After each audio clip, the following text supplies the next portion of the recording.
Okay, thank you. করেন। জি, দর্শকবৃন্দ, আপনারা এই মুহূর্তে দেশে এবং দেশের বাইরে যে যেখানে আছেন সকলকে 24 নিউজ, 24 ডিজিটাল নিউজ থেকে শুভেচ্ছা জানাচ্ছি। আমি নজরুল ইসলাম শান্ত। কবি বলেছেন, এই সাম্যের গান মানুষের চেয়ে বড় কিছু নাই, নহে কিছু মহিয়ান। আমরা মানুষ, আমরা বিশেষ করে শান্তিবাদী যারা, পৃথিবীতে আমরা শান্তি চাই, আমরা যুদ্ধ চাই না। যুদ্ধ শান্তি সমাধান দিতে পারে না। এই বাস্তবতায় আমাদের সাথে শান্তিবাদীর পক্ষে তোমাকে যা বলার তা কি বলেছ পৃথিবী। পৃথিবীর অনেক কথাই বলা হয়নি, বাংলাদেশের অনেক কথাই বলা হয়নি। সেই বাস্তবতায় আমাদের সাথে বিশ্ব মানবাধিকার ব্যক্তিত্ব নীলিমা আক্তার নীলা, বান্দরবনের, শুধু তিনি বান্দরবনের না, বাংলাদেশ ভারতের একজন বিশিষ্ট প্রতিবাদী কর্মী, মানবাধিকার ব্যক্তিত্ব নীলিমা আক্তার নীলা যুক্ত হয়েছেন। আমরা আমাদের চ্যানেল নীলিমা আক্তার নীলাকে শুভেচ্ছা জানাচ্ছি। এবং নীলিমা আক্তার নীলা, আপনি কি আমাকে শুনতে পাচ্ছেন? জি, শুনতে পাচ্ছি ভাইয়া। হ্যাঁ, এ পর্যায়ে বিশেষ করে তোমাকে যা বলার তা কি বলেছো। বাংলাদেশের জনপদ যতদিন থাকবে, এখানে মনুষ্য সমাজ থাকবে। দেখেন, কবি নজরুল বলছে, যবে উদ্ভিদের ক্রন্দন রোল আকাশে বাতাসে ধরবে না, এবং দিন হবে শান্ত। পাতায় সোশ্যাল মিডিয়াতে দেখা যায়, দেখতে পাই, একটা অবশ শিশুর উপরে তাকে অত্যাচার করা হচ্ছে, তার অধিকার হরণ করা হচ্ছে। সাম্প্রতিক সময়ে শিশুদের উপর অত্যাচার হচ্ছে। এবং আপনি একজন কবি, মানবাধিকার ব্যক্তি হিসেবে দেখছেন, ফিলিস্তিনি গাজায় প্রায় 40,000 নারী পুরুষ শিশু করা হয়েছে। তারা তারা পৃথিবীতে বাঁচতে চেয়েছিল, জন্ম দিয়েছিলেন স্রষ্টা। এই যুদ্ধবাজরা যুদ্ধ যুদ্ধ খেলা করে অশান্তির মধ্যে দিচ্ছে। এখানে মানবাধিকার কি আমার দেশের ভিতরে বলুন, আর সেই ইরানে বলুন, আর ফিলিস্তিনি বলুন, বান্দরবন থেকে শুরু করে বার্মা, বান্দরবন থেকে ফিলিস্তিনি, বান্দরবন ইরান, সর্বত্রই শিশু যে অবিচার করা হয়, অন্যায় আচার আচরণ করা হয়, তাদেরকে নির্যাতন করা হয়। সেক্ষেত্রে পৃথিবীর শান্তিবাদী মানুষ যারা আছে, আমেরিকাতে মিছিল মানুষ, ওয়ার, নো ওয়ার এবং স্টপ জেনোসাইড, এই শান্তিবাদীদের স্লোগানকে আপনি আপনার আপনার বিবেকের জায়গা থেকে, আপনার বোধের জায়গা থেকে, চেতনার জায়গা থেকে আপনি এই বিষয়গুলো দেখেন। মানবাধিকার ব্যক্তিত্ব নীলিমা আক্তার নীলা।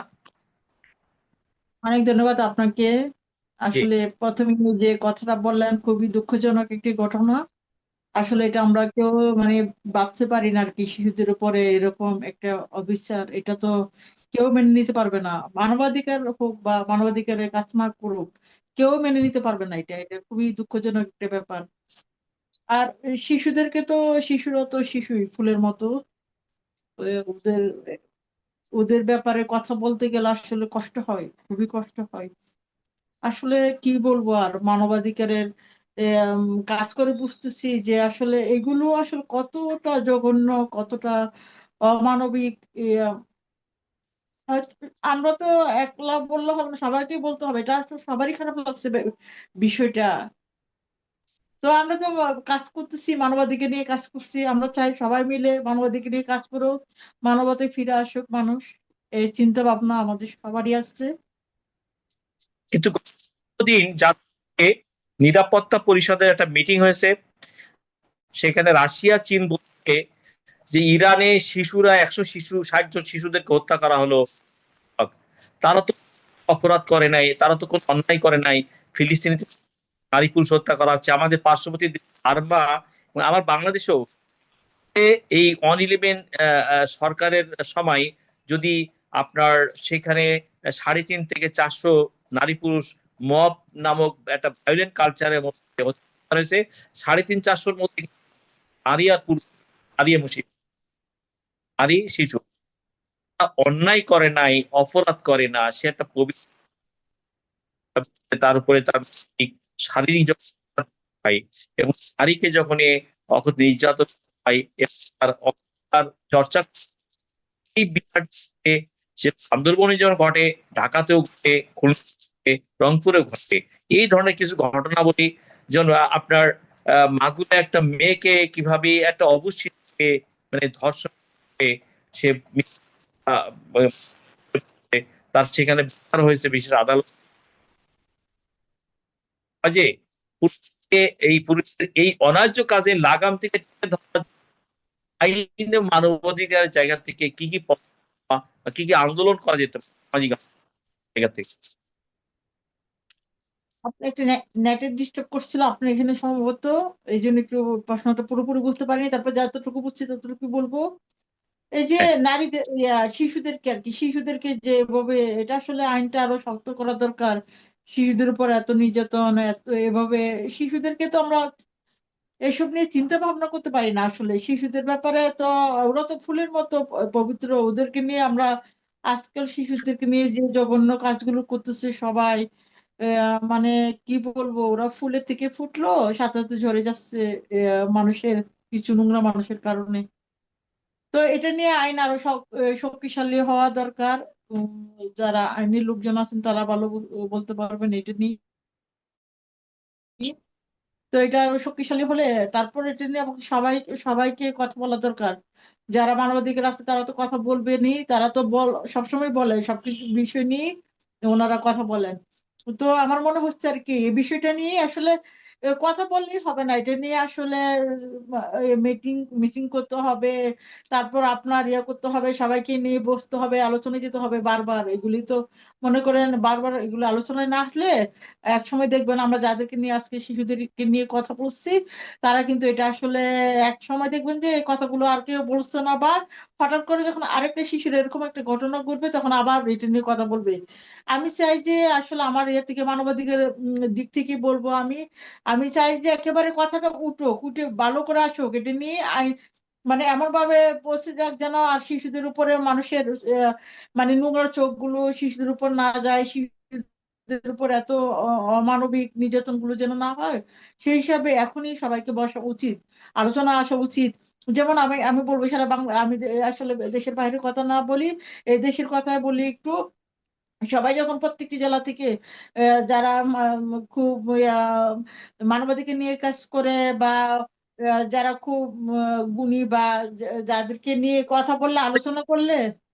আপনার বাস্তবতায় নারী বা শিশুদের উপরে আহ নির্যাতন করা হয়েছে, তাদের আত্মসম্মান হানি করা হয়েছে, জীবনে নিরাপত্তাহীনতায় ঠেলে দেওয়া হয়েছে, সেই জায়গাতে আপনি মানবাধিকার জায়গা থেকে ঘটনাবলী কি আপনার জীবনে আছে এবং আপনি কিছু স্মৃতিচারণ করেন এবং আপনি মানুষের অধিকার নিয়ে সামাজিকতা নিয়ে কবিতা লেখেন, আপনার কিছু কথা এবং এর আগে নজরুল কি ছোটদের সব চুরি করে আজ বড়রা হয়েছে বড়।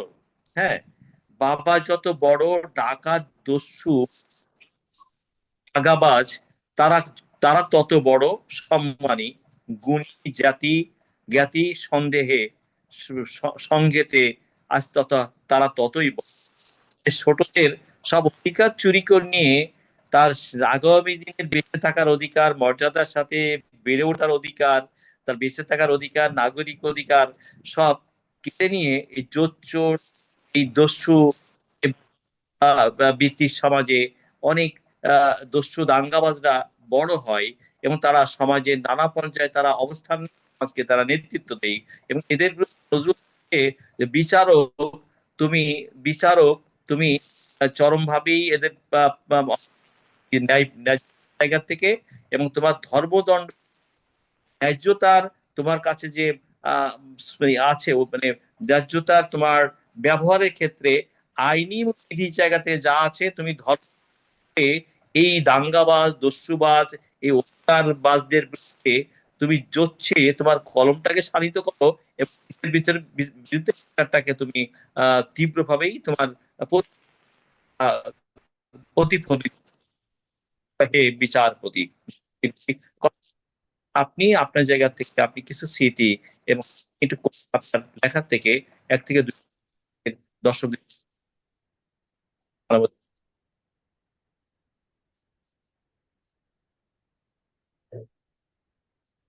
আমি তো ওই যে লেখালেখি করি সবসময়, আমার মানবাধিকারের মানবতার কথাগুলো সবসময় উঠে আসে, সবসময় আসে। শিশুদের বলেন, নারীদের নিয়ে বলেন, মামলা ডিল আমি করেন বা কাজের আওতায় ভাই নেন, আপনাকে আমি পরিষ্কার শুনতে পাচ্ছি না। হ্যাঁ, আপনাকে পরিষ্কার শুনতে পাচ্ছি না আমি। নারী বা শিশুর কোনো ঘটনা কি আপনার এই আপনার মানবাধিকার করার ক্ষেত্রে কোনো কাজের ক্ষেত্রে আপনার সে ধরনের স্মৃতিচারণ করবার জন্য কোনো ঘটনাবলী আছে? নিশ্চয়ই আছে, হ্যাঁ আমি বলতেছি। হ্যাঁ, হুম। আচ্ছা, আমি যখন মানবাধিকার নিয়ে প্রথম কাজ করলাম আর কি, তখন প্রথম শুরুতেই তো একটা মেয়ে, 3 বছরের মেয়ে, আম, সে মানে খুব একটা খুব লজ্জাজনক একটা ব্যাপার, সে তার বাবার হাতে অপহরণ করা হয়েছে আর কি। বাবা তার মেয়েকে অপহরণ করেছেন।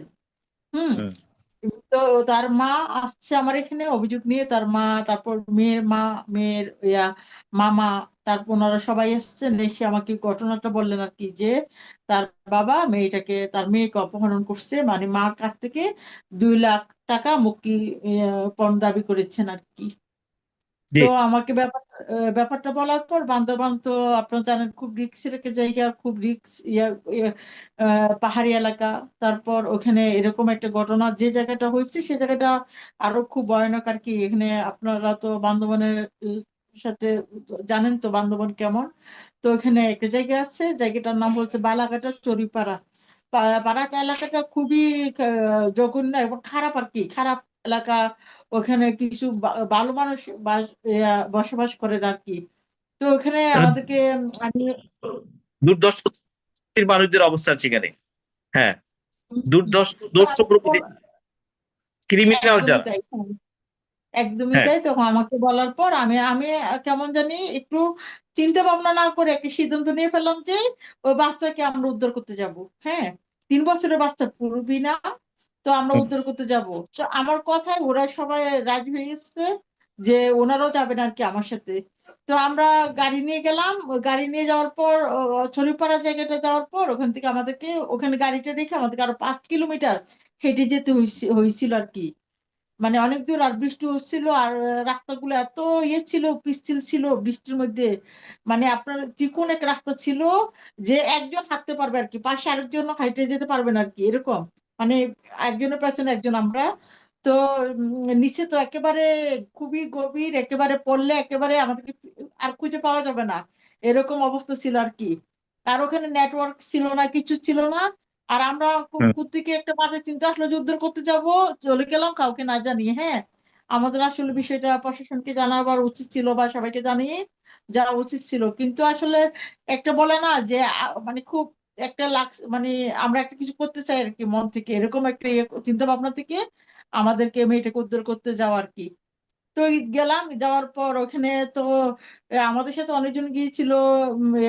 ওই যে মেয়ের পক্ষ থেকে আর কি, প্রায় 15-16 জন গিয়েছিল আমাদের সাথে। আর ওদের তো লোকজন ছিল। হঠাৎ করে ওখানে ওই যে বাচ্চাকে আমরা যখন উদ্ধার করতে গেলাম, তখন আমরা বলছি এই বাচ্চাটাকে আমরা নিতে আসছি। তো বাচ্চাটার কি বলে, দাদু দাদু বলছে না, আমরা এই বাচ্চা দিব না, কোনোদিন দিব না, আমাদের টাকা দাও আগে, তারপর আমরা বাচ্চা দিব। তো তো ওখানে কথা বলতে বলতে না, ওখানে একেবারে ওরা দা নিয়ে আসছে, বেরিয়ে আসছে। মানে আর আমাদের যারা গেছিল তারা মানে লাঠি নিয়ে আসছে আর কি। মানে ওখানে খুব বিশাল একটা মারামারি হয়ে গিয়েছিল। তারপর আমি কোন রকম আর কি, আমি তো একেবারে বোকা হয়ে গেলাম আর কি। আর কি এরকম ঘটনা হবে ভাবি নাই।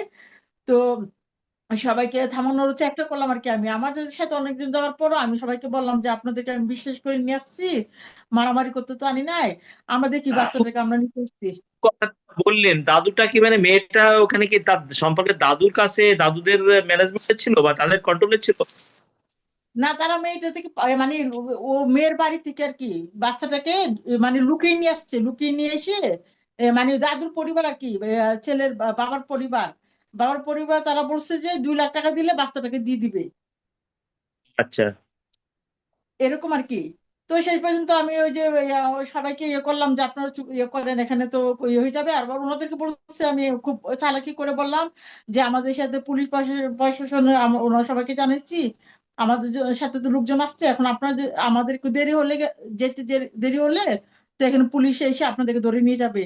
আপনারা এটাকে আসলে মারামারির মধ্যে না গিয়ে আপনারা আমার কথা শুনেন।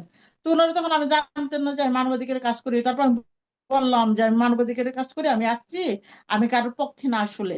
আমি আসছি, আপনারা কেন বাচ্চাটাকে নিয়ে আসছেন, কেন এতগুলো টাকা দাবি করতেছেন, এটার জন্য আসছি। তো আপনাদের সাথে আমি কথা বলতে চাই। পরে বাচ্চাটার দাদু আমার সাথে কথা বললেন আর কি, যে সত্যি সত্যি সত্যি কি আপনি মানবাধিকারের কাজ করেন নাকি। মানে বউ করার পর মানে বলার ইয়ে করে আমি ওনাকে মানে অনেক নানা রকমের কৌশল করে বললাম যে বাচ্চাটাকে আমাদেরকে দিয়ে দেন, যে বাচ্চাটা না দিলে তো আপনাদেরকে পুলিশ ইয়ে করে ফেলবে। তো আপনাদের জামালায় পড়ে যাবেন, কারণ আপনাদের বাড়ি ঘর আমরা চিনে ফেলছি, আর আপনারা আমাদের কিছু ক্ষতি করতে পারবেন না, যেহেতু আমাদের সাথে লোকজন আসছেন, আর অনেক লোকজন আসছেন। আপনারা মনে করবেন না যে আমরা একা আসছি। মানে খুব চালাকি করে মানে ইয়ে করে ওনাদেরকে বাচ্চাদেরকে আমরা ওদিন উদ্ধার করে নিয়ে আসছি আর কি আমাদের সাথে। তো বাচ্চাদের নিয়ে তো এরকম হয়, ঘটনা হয়। তারপর আমি কিছু, আপনি তো সাকিব ভাই জানেন, আমি অনেকগুলো মানে সাংঘাতিক কাজ করে বুঝছি আর কি। তো ওটা তো একটা ইয়ে ছিল। চ্যালেঞ্জ ছিল, মানে সমাজের কাজের জায়গাতে, তারপর অপরতিত চ্যালেঞ্জ ছিল। সেই চ্যালেঞ্জগুলো, সেই কাজগুলো অনেক নিয়ে ঝুঁকি নিয়ে ঝামেলা নিয়ে কাজগুলো করেছে। আচ্ছা, পর্যায়ে আমরা বিশেষ করে পৃথিবীতে আমাদের ঐশী গ্রন্থ আল কোরআন, তো আসলে আল কোরআনের প্রতিটা মানে একটা আয়াতের সাথে আর একটা আয়াতের অন্তর একটা আবদ্ধ আছে। আর মানুষের জীবনটা ছন্দময়, গতিময়। তাই আসলেই যেমন একটা কবি বলছেন, তুমি যা বলার তা কি বলেছো বাংলাদেশ। আর মানুষের সমাজ যতক্ষণ থাকবে, মানুষের কমিউনিটি যতক্ষণ থাকবে, নানান ঘটনা সামনে আসবে। সেই ঘটনা পরম্পরায় মানুষের চিন্তা, মানুষের কথা সামনে আসে, চলতে থাকে। এক্ষেত্রে আমরা, আমার এই দেশ কবিতার দেশ, গানের দেশ, এবং নেতাদের বক্তৃতার যেমন দেশ, কবিতারও দেশ, গানের দেশ। আমাদের পার্লামেন্টে প্রথম অধিবেশনে মির্জা ফখরুল ইসলাম আলমগীর সাহেব ম্যাডাম খালেদা জিয়াকে নিয়ে কবি আল মাহমুদের লেখা কবিতা চমৎকার করেছেন। কবির কবিতা, আপসীন নেত্রী, সেই নেত্রী সাবেক তিনবারের প্রধানমন্ত্রী, মাদার অফ নেশন যাকে বলা হচ্ছে। তো ওনাকে নিয়ে কবি আল মাহমুদ কবিতা লিখেছেন। সেই দেখেন, পার্লামেন্টে প্রথম সেশনে কবির কবিতা সেখানে উপস্থাপন করা হয়েছে। সাবেক প্রয়াত প্রধানমন্ত্রীকে নিয়ে আল মাহমুদ চৌদ্দার কবিতা লিখেছেন। মানে এই কবিতাটা ইয়েটা মানে যেমন পূর্ব দিগান্তে আলোর ভেতর দিয়ে উদ্ভাসিত সূর্যের আলোয় আলোকিত আলোর বর্তিকা নিয়ে যেমন একটা পৃথিবী মানচিত্রকে আলোকিত করে, তেমন তিনি একজন নারী না, সেখানে আলোকবর্তিকা নারী হিসাবে তিনি বাংলাদেশের মানচিত্রকে আলোকিত করবার জন্য তিনি আপসহীন লড়াই করেছেন। লড়াই করেছেন, সংগ্রাম করেছেন। মৃত্যুর পরে কিন্তু তিনি অজয় অমর হয়ে আছেন। যেমন সেই জান্নাতি মানে স্বর্গীয় মানুষের মৃত্যুর পরে তাদের যে ফ্লেভারটা দেখা যায়, আলোর আলোকিত মতো আলোকবর্তিকা জেলে, সেম এই শব্দ চয়ন দিয়ে কবি আল মাহমুদ কবিতা লিখেছেন। কবি আল মাহমুদের কবিতার পংক্তি পার্লামেন্টে এবারে প্রথমেই কিন্তু এই পালিত হয়েছে, পার্লামেন্ট সেশন বসার মধ্য দিয়ে। তাই কবিতা কিন্তু আসলে জগৎকে ছন্দময় করে, সমাজকে ছন্দের গড়া। এবং আমরা যে আর্ট অফ স্পিকিং কথা বলি, আর্টের সাথে এটা কিন্তু part part of art, art of culture, art of poetry. এই জন্য ক্ষেত্রে আমরা আমাদের দর্শককে, আমাদের শ্রদ্ধেয় কবি নীলা কবিতার সঙ্গে আছেন, কবিতারই মানুষ। আমরা নীলার কণ্ঠে আমাদের তার চরণ আমরা শোনা, মানুষের অধিকার এবং প্রকৃতি নিয়ে লেখা কবিতা। আমি আমার তো এরকম করে কবিতা বলতে পারি না, আমি একটা কবিতা বলছি আমার লেখা। কবিতার নাম হচ্ছে আহ, এই বৃষ্টির নামটি জানো, কবিতার নাম। হ্যাঁ, তো বৃষ্টি আমি খুব একটা, এই বৃষ্টির নামটি জানো। নাগালে বই আছে না, বই থেকে অথবা মোবাইল থেকে? জি, মোবাইল থেকে। না, আমি আমি হ্যাঁ শোনাচ্ছি কবিতাটা। আমার নীলাকাব্য বই গত বছর বের হয়েছে, ওই বই থেকে কবিতাটা শোনাচ্ছি আমি। এই বৃষ্টির নামটি জানো, হুম। হঠাৎ হঠাৎ করে আকাশ ভেঙে পড়ে, ভাসিয়ে দেয় পৃথিবীর বুক, একটুখানি থেমে থেমে বরণ করে সুখ। এই বৃষ্টির নামটি জানো, চারিদিকে রোদের আলো, হঠাৎ আচমকা আধার গনিয়ে বৃষ্টি নামে, দমকা বাতাস সুরে মরমর করে গর্জে উঠে গাছপালা সব নেড়ে। এই বৃষ্টির নামটি জানো।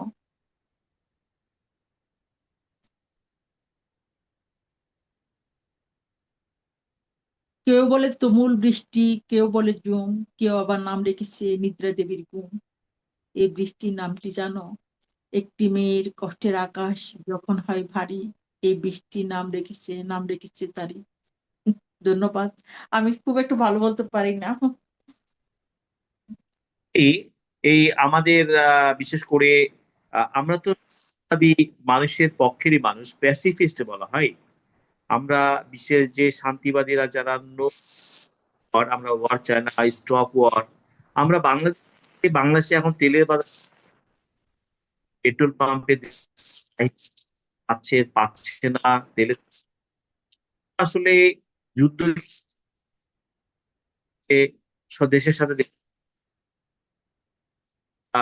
বিশ্বে তেলের বাজারে একটা বড় ধরনের একটা ক্রাইসিস দেখা দিয়েছে। তেলের সাথে আর সম্পৃক্ত সব, ঘরে রান্নার থেকে শুরু করে যানবাহনের চাকা ঘোরার থেকে শুরু করে এবং কলকারখানা ইন্ডাস্ট্রির উৎপাদন থেকে শুরু করে এই অস্থিরতার একমাত্র নিরসন তো যুদ্ধ থামতেই হবে যুদ্ধকে থামাতে।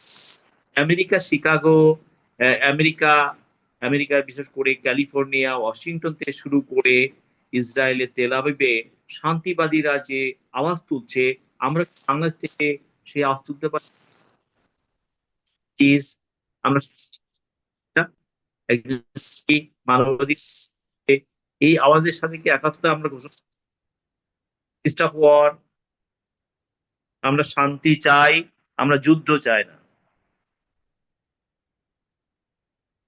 আগামী দিনের বিশ্বকে শিশুর জন্য বাসযোগ্য করে দেখতে গেলে কেউ বলেছেন আগামী দিনের পৃথিবীকে শিশুর জন্য বাসযোগ্য করে যাব, এই হোক কবির প্রার্থনা। আজকে যারা যারা নেতৃত্ব দিচ্ছেন, আগামী দিনের একটা পৃথিবী তো থাকবে, সেখানে আজকের শিশু আগামী দিন বড় হবে, তাদের জন্য বাংলাদেশে তাদের অবস্থান থাকবে, আমেরিকাতে থাকবে, ইসরায়েল থাকবে।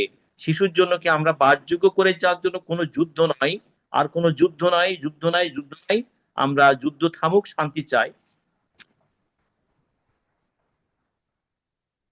এখন থেকে তো শিশুরা, আমরা তো চাই যে শিশুরা সুন্দরভাবে বড় হয়ে উঠুক। তারা যেন মানে কাহিনী তাদের এখন যাই চলছে ওদের উপর দিয়ে, ওরা তো এটা সারা জীবন মনে রাখবে, ওরা তো একদিন বড় হবে, তারপর ওদের কাহিনী ওদের জন্য তো একটা আতঙ্ক হয়ে দাঁড়াবে, তাই না?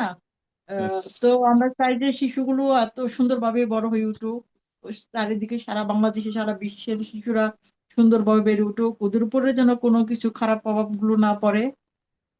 তারা যেন সুন্দরভাবে বড় হতে পারে আর কি। তো এটা সবারই আসলে খেয়াল রাখা দরকার। এই বাংলাদেশে 100 জনের মধ্যে লেখাপড়া বলছে, বাংলাদেশের সাক্ষরতার হার 74%। এখনো প্রায় 26% মানুষ আক্ষরিক আসতে পারে নাই, 80 নিচে আছে।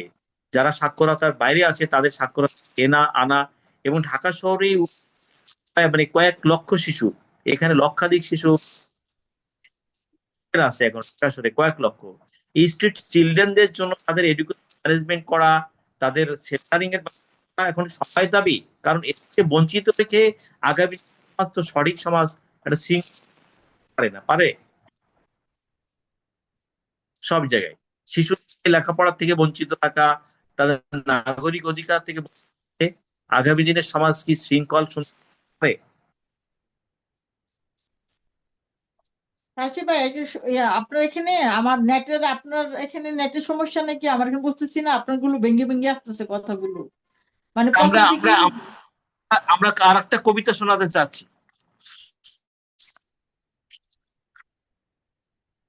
কবিতা তো আর একটা কবিতা। আচ্ছা, একটা কবিতা বলি ছোট দেখে। আমার তো আচ্ছা বলি। কবিতার নাম হচ্ছে, কবিতা এখন বলবো? হ্যাঁ,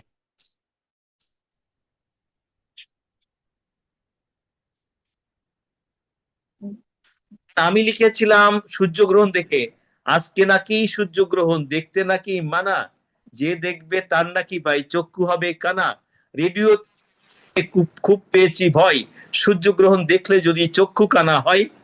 এটা ছড়া লিখেছিলাম অনেক। দারুণ তো। কালকে আমার ইয়েতে ওই যে আহ, যুগান্তরে একটা কবিতা আসছে গতকালকে, গত পরশু দিন। এমন ঢঙের শিরোনাম কেমন ছিল তার কিছু পংক্তি আমরা শুনতে পারি? এখন আমার আসলে ইয়ে নাই, আমি পরে আরেকবার শোনাবো। আমি আর হুম। করতে জানি না, আমি ভালো করে ইয়ে করতে পারি না কবিতার নাম। মানে আচ্ছা, আমি পরে আরেকবার শোনাবো কবিতাটা, ঠিক আছে? আচ্ছা, বান্দরবনের সামাজিক পরিস্থিতি কেমন, আইন শৃঙ্খলা পরিস্থিতি কেমন, সেখানকার মানুষেরা এভারেজ কেমন, ভালো আছে, কেমন আছে এখন বান্দরবনে বর্তমান? এখন আগের তুলনায় বান্দরবানে এখন অনেক ভালো আছে। অনেক পর্যটক আসতেছে, এবার দেখে খুবই ভালো লাগছে। হ্যাঁ। বান্দরবানের পরিস্থিতি আসলে আগের তুলনায় অনেক ভালো। তো আমি যেটা হুম। বলবো আর কি বান্দরবানের ব্যাপারে, বান্দরবান তো পর্যটক আসার জায়গা একটা খুব সুন্দর। সারা বাংলাদেশে যখন মনে করেন ঐতিহাসিক যে কোনো ইয়া ইয়া ইয়া হয় আর কি, তখন কিন্তু বান্দরবানকে সবাই বেছে নেয়। বান্দরবান, রাঙ্গামাটি, খাগড়াছড়ি ছড়িকে সবাই পরিবর্তন। হ্যাঁ গুরুত্ব দেয়। তো আমার সেই হিসাবে করতে গেলে যদি বলি বান্দরবান খুবই সুন্দর বা এভাবে যদি বলি তো তাহলে মিথ্যে বলা হবে। বান্দরবানকে আরো সুন্দর করতে হবে। এতটা মানে যেন সবাই সে মুগ্ধ হয়ে যায় আর কি, সবাই যেন বলে যে আমরা যে বান্দরবানের সম্বন্ধে যতটুকু কথা শুনলাম মানে কথাগুলো মিথ্যে না, এরকম যেন হয় আর কি। তো এটাকে নিয়ে আসলে বান্দরবানকে নিয়ে আরো গুরুত্ব দেওয়া দরকার।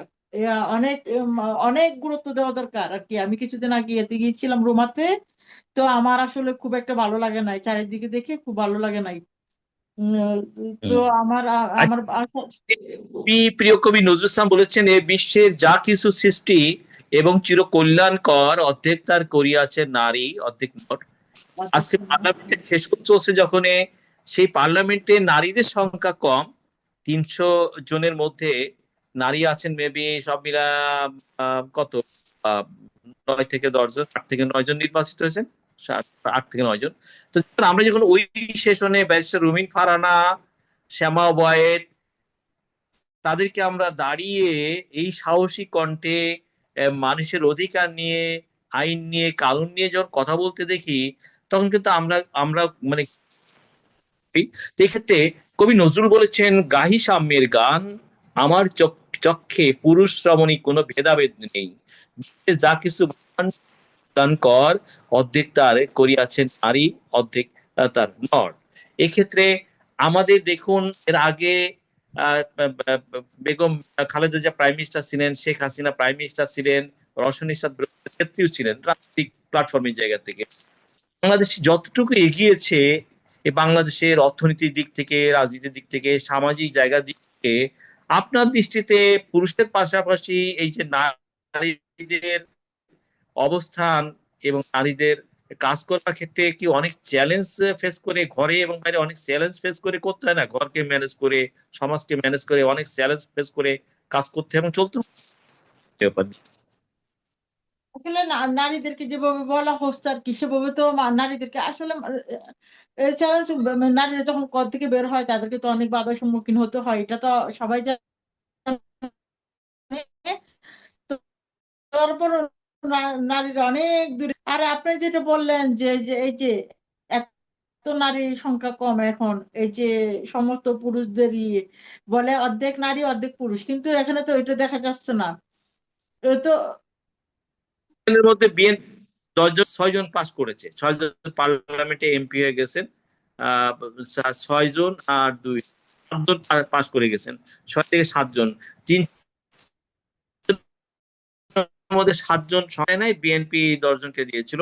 কিন্তু আমাদের সংবিধান, সনদ, সব জায়গায় সেখানে বলা হয়েছিল যে 100 জনের মধ্যে কম করে হলেও 15 জন নারী প্রতিনিধিত্ব থাকবে, 12 থেকে 15%। আইনে বলা হচ্ছে 12 থেকে 15 বলা হচ্ছে, কিন্তু রাজনীতি তাদেরকে সুযোগ দেওয়া হচ্ছে না। এই ক্ষেত্রে সুযোগ দেওয়া হচ্ছে না। নারী সমাজের পক্ষ আছে, অনুযোগ আছে যে আমাদেরকে এখনো রেখে দেওয়া হয়েছে, এখন আমাদেরকে পুরুষায়িত সমাজ হওয়ার কারণে। নারীরা অনেক কাজ করতেছে। আমার মনে হয় আর কি পুরুষরা তো করতেছে, নারীরা কিন্তু কম করতেছে না। আর কোনো নারী যখন কাজ করে তখন সে তার মধ্যে খুব সততা দেখা যায়। নারীদের কিন্তু সততার কাজটা বেশি করে করে আপনার কিন্তু ওই যে অস্বীকার করবেন কিনা স্বীকার করবেন আমি জানি না, নারীরা খুব আসলে আমাদের দেশের আর কি। আপনার আগে একটা ভালো প্রশ্ন করেছেন। আছে সরকারি চাকুরির ক্ষেত্রে বলুন, সমাজের কর্মক্ষেত্রে বলুন, শিক্ষাক্ষেত্রে বলুন, ক্ষেত্রে বলুন। হ্যাঁ, আমি এটা শেষ করি সাথী ভাইয়া, এটা শেষ করি। আপনাকে আরেকটা ব্যাপার গুরুত্ব দিতে হবে, আমাদের দেশটাকে যদি সুন্দর করতে হয় আর কি, সুন্দর করতে হয়, তাহলে আমাদের দেশে কিছু কিছু ভালো মানুষ আছে। সারা বাংলাদেশের মধ্যে প্রত্যেকটি জেলাতে কিছু কিছু ভালো মানুষ আছে, যাদের যারা উন্নয়ন হবে, উন্নতি হবে, যারা নিজের কথা চিন্তা করবে না, মানুষের কথা চিন্তা করবে। এরকম খুঁজে খুঁজে বের করে করে কিছু নারীদেরকে ওখানে আসনে বসানো যায় আর কি। মানে এরকম করে বসালে আপনার দেশটা এগিয়ে যাবে, অনেক দূর পর্যন্ত এগিয়ে যাবে। অনেক আছে, অনেক অনেক, আপনি অবাক হয়ে যাবেন আর কি, এত ভালো ভালো পুরুষ বলেন, নারী বলেন আসছে, যাদেরকে নিয়ে আসলে দেশটা এগিয়ে যেতে পারবে আর কি। তো আমি আমাদের সরকারকে অবশ্যই আমি বলবো যে আপনারা গুরুত্ব দিয়ে এটাকে একটু গুরুত্ব দেন, যারা আপনাদের যাদেরকে ক্ষমতা বসাচ্ছেন তাদেরকে বলেন দেখতে, যারা ভালো তাদেরকে যেন নিয়ে চেয়ারে বসায়, যে চেয়ারটা আসলে ওরা সুন্দর করবে, সম্মানের সাথে ওরা বসবে, যে সম্মানটা রেখে যেতে পারবে আর কি। অনেকে আছে না যে নিজের চেয়ারে বসে নিজেকে মানে সে নিজেই সবকিছু আর তার আশেপাশে কিছু না, এরকম হলে তো আপনার দেশ কেন সবকিছু ধ্বংস হয়ে যাবে, ধ্বংসের মুখোমুখি হয়ে যাবে। আমরা তো চিন্তা করি, আমরা তো শাস্তি ভাই চিন্তা করি যে মানুষটা কিভাবে ভালো থাকবে, মানুষটা কিভাবে দুই বেলা খেতে পারবে, মানুষটা কিভাবে এগিয়ে যাবে। সে যারা নিজের কথা না চিন্তা করে অন্যের কথা চিন্তা করবে, নিশ্চয়ই তাদেরকে দ্বারা কোনো সুন্দর কিছু হবে। আপনারা এভাবে করে আমি অনেক সময় আলোচনা করি এগুলি নিয়ে, আমাদের যখন মানবাধিকারের মিটিং হয়, তারপর মনে করেন কোনো আলোচনায় বসলে আমরা কিন্তু এগুলো নিয়ে আলোচনা করি যে ভালো মানুষগুলো কিছু নিয়ে আসে না, চারিদিকে একদম চোখ বন্ধ করে দেখেন, চারিদিকটা কত সুন্দর হয়ে যাবে। এই যে আমি আপনাকে বললাম, আমি বান্দরবানের আপনি তো রেজাল্ট স্যারকে চিনেন, উনি আসছিলেন, ওনার সাথে আর কয়েকজন আসছিল, ওনার নাটক করবেন বান্দরবানে। তো আমার মানে ওনারাও খুব বিরক্ত বান্দরবানে কিছু দেখে আর কি। তো বান্দরবানে তো মন্ত্রী ছিলেন, একজন সাবেক মন্ত্রী ছিলেন, উনি তো ইচ্ছে করলে অনেক কিছু করতে পারতেন, কিন্তু ইচ্ছে করলে করতে পারতেন, কিন্তু করেন নাই কেন? যেমন বান্দরবানে শুধু এই যে নারীদের কথা বলতেছি না আমি, আপনার শুধু কবি সাহিত্যিক না, এখানে কণ্ঠশিল্পী আছে, সুরকার আছে, বান্দরবান অনেক অনেক দিক দিয়ে যারা একেবারে মানে খুবই ভালো, কিন্তু তারা এক জায়গায় একটা গণ্ডির ভিতরে ওরা কিন্তু আবদ্ধ হয়ে আসছে, মানে ওরা ওখান থেকে বের হতে পারছে না আর কি। বের হতে পারছে না মানে ওদেরকে বের করার মতো কেউ নাই। তো এইসব বিষয়গুলো না আমাদের আসলে যারা মন্ত্রী বলেন, এমপি বলেন, তাদেরকে গুরুত্ব দেওয়া দরকার। আমি ভুল বলতেছি কিনা জানি না, ওনাদের দায়িত্বের মধ্যে পড়ে কিনা জানি না, আমার মনে হচ্ছে কি জানেন, ওনাদেরকে যেহেতু দায়িত্ব দেওয়া হয়েছে, যেমন একজন এমপির ক্ষমতা, সে পুরো বান্ধবনটাকে সে তার তার আয়ত্তে, সে পুরো বান্ধবনে তার আশেপাশে, তার বান্ধবনে জেলার মধ্যে কে ভালো গান করতেছে, কে ভালো কবিতা লিখতেছে, কিংবা কাকে দ্বারা বান্ধবানে উপকার হবে তাকে আমরা নিয়ে আসি, তাদেরকে নিয়ে নিয়ে এসে আমরা একটু বসি, বসলে আমরা বান্ধবনকে কিভাবে সাজাতে হবে এভাবে সাজাবো।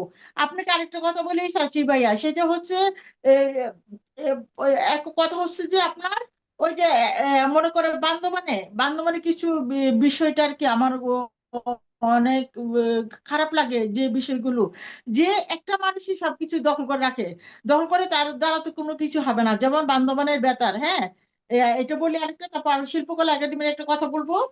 বান্দরবান বেতারের মধ্যে এই যে একজনকে সভাপতি দায়িত্ব দেওয়া হয়েছে, একজনকে সাধারণ সম্পাদক দায়িত্ব দেওয়া হয়েছে, তারা আজকে থেকে 15-16 বছর ধরে একই দায়িত্ব পালন করতেছে, কিন্তু তারা যাদের তাদের আত্মীয় স্বজন বা যারা আছেন পরিচিত তাদেরকে নিয়ে ওখানে বেতারের মধ্যে বসাচ্ছেন, বা তাদেরকে দিয়ে কবিতা আবৃত্তি করাচ্ছেন, কিংবা গান করাচ্ছেন, কিংবা সুর করাচ্ছেন, কিন্তু যারা ওনাদের সাথে মানে ভালো না, বা ওনাদেরকে ওরা কখনো ইয়ে করে না। এটাই তো বৈষম্য, আত্মীয় এটা করার এটা আসলে আমি এই আত্মীয় করা, এটা লাইব্রেরিতে বৈষম্য। দেখি আর কি অনেকে, এটা আমি আসলে কিন্তু আন্দোলন হচ্ছে, নারীরা এই জেনারেশন বলতেছে সেই প্রাচীরটা এখন আমরা ভাঙতে পারিনি, এটা কোন জায়গা থেকে এটা পরিধি বাড়ছে, এটার ব্যাপকতা বাড়ছে। তাই কবি বলছেন সকলের তরে মোরা সবাই, আমরা আসলে সকলের তরে মোরা সবাই হয়ে উঠতে পারছি না।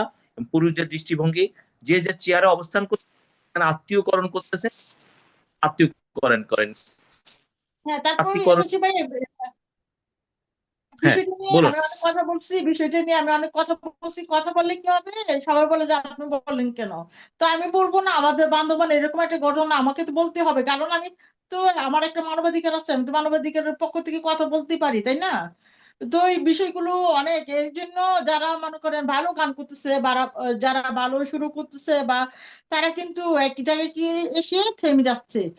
মানে আসলে আপনি বলেন বান্দরবান একজন শিল্পী বের হোক বা একটা সুরকার বের হোক, এগুলো কিন্তু শুধু বান্দরবানের না, বাংলাদেশে একটা শিল্প সম্পদ না ওরা বলেন, ওরা তো বাংলাদেশেরই একজন। তো এই বিষয়টা আরেকটা হচ্ছে বান্দরবানে এমন একটা জায়গা, যে জায়গাটা মনে করেন একটা মন্ত্রী ছিলেন এখানে, বান্দরবানে ছিলেন, অনেক কিছু করতে পারতেন। এটা শিল্পকলা একাডেমি, একটা ভালো শিল্পকলা একাডেমি বান্দরবানে নেই। একটা জেলার ভিতরে যদি একটা শিল্পকলা একাডেমি নাই থাকে, তখন আমরা কোথায় গিয়ে দাঁড়াবো? হ্যাঁ, এই বিষয়গুলো তো আমাদেরকে সবাইকে আম, কতবার বলবো, আমরা আমরা কতবার বলবো বলেন? আমরা শুধু বলতেই থাকবো, ওনারা কিছু করবেন না, এটা তো আমাদের নিজের কাছেও খারাপ লাগে আর কি। সরকার আসুক, সরকার আসছে, নতুন সরকার আসছেন, উনি হয়তো, আমার মনে হচ্ছে তারেক রহমানকে খুব সম্মান দিয়ে কথা বলছি আমি ওনাকে, উনি ওনার কাজগুলো আমার রহমান, কাছে খুবই ভালো উনি লাগছে, খুবই ভালো লাগছে।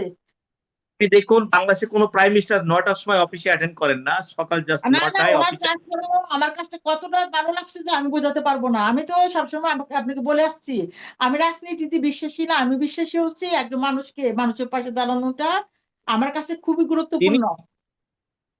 তিনি রাস্তায় সিগন্যাল ফেস করে চলতেছেন, ঢাকায় মানুষের বিড়ম্বনা নিজে ফেস করছেন, সিগনালে ফেস করছেন যে আমার জনগণ কি বিড়ম্বনা কি আছেন, তিনি বাস্তবে সমাধান করার জন্য এই জায়গা থেকে team নিয়ে কাজ করছেন। যেমন পার্লামেন্টে ডেপুটি স্পিকার একজন ইয়াংকে পাঠাইছেন, তিনি ভালোই করছেন, ব্যারিস্টার সে ভালো পরিচালনা করছেন। আমি দেখি ভালো সিস্টেমেটিক তার প্রেজেন্টেশন, এটা ব্যারিস্টার কাইসার কামাল সাহেব, তিনি বেশ ভালোই ডেপুটি স্পিকার নবীন কিন্তু কাজ করছে। তারেক সাহেব নবীন, তারেক সাহেব শৃঙ্খলাটা বাঙালিদের মধ্যে শৃঙ্খলা বোধ দেখাতে চাচ্ছে যে আমরা সিস্টেমেটিক হই, আমরা ডিসিপ্লিন, আমরা 9টার অফিস 9টায় আসবো, আমরা পরিশ্রমী হই, নিয়মানুবর্তিতার মধ্যে আমরা আমরা আমাদের জাতিটাকে পরিবর্তন করার জন্য যে যেখানে আছি প্রত্যেক জায়গা থেকে আমরা দায়িত্বশীল হই। এই বিষয়টা দায়িত্ববোধ জায়গাটা উনি হ্যাঁ, শাসি ভাই, বিষয়টা কিন্তু আমার কাছে খুব ভালো লাগছে। মানে ভালো লাগছে মানে কি, অসম্ভব ভালো লাগছে। উনি এভাবে যদি চলতে থাকেন আর কি, এভাবে যদি চালাতে থাকেন দেশটাকে, তাহলে দেশটা কোথায় গিয়ে দাঁড়াবে আপনি চিন্তা করতে পারবেন না, অনেক সুন্দর হয়ে যাবে। তো উনি একা একা তো উনি একা তো উনি পারবেন না, ওনার আশেপাশে যারা আছেন। উনি পার্লামেন্টে বসার পর থেকে কিন্তু তিনি আক্রমণ করে কোনো কিছু বলেন না, সংযম সাধন করে যাচ্ছেন। দেখি বলবো সংযম সাধন করে বিরোধী দলের প্রতি আক্রমণ করে কথা বলা, আক্রমণ আচার আচরণ করা উনি তেমন কোথাও দেখা যায় না। আমি আর না না, মনে হচ্ছে উনি অসম্ভব ভালো মানুষ, অসম্ভব। ওনাকে আমি কি সম্মানের সাথে, আসলে কি জানেন শশী ভাইয়া, মানুষের জন্য অনেক যাচ্ছেন সম্মান চলে ব্যতিক্রম, আসে। পাচ্ছেন না, আমার বাবা তো ভালো করেছে, মায়ের ভালোটা পাচ্ছি, আমি সন্তান হিসেবে আমি আর একটু চেষ্টা করবো আর একটু ভালো করা করা যায় কিনা, এই চেষ্টা প্রচেষ্টা ওনার মধ্যে কাজ